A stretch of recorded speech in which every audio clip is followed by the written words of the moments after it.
ta yi rabon kayan marayu guda 48.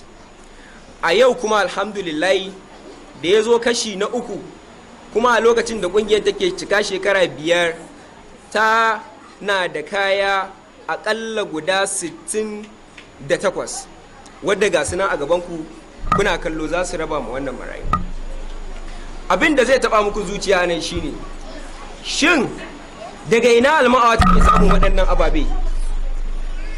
Yaran da ke cikin ƙungiyar su ne suke tara ko kuma yaya, ko kuma wasu guri ne ke ɗaukar nauyin sa su yi wannan?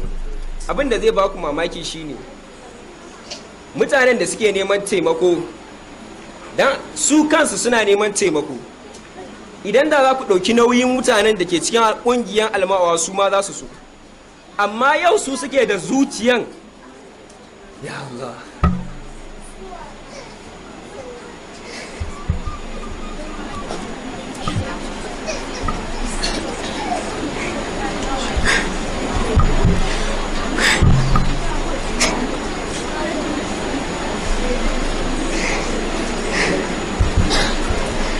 wayo su suke da ƙarfin da za su taimaka marayu.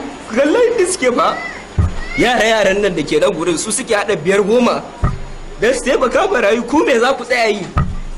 Me kuke jira?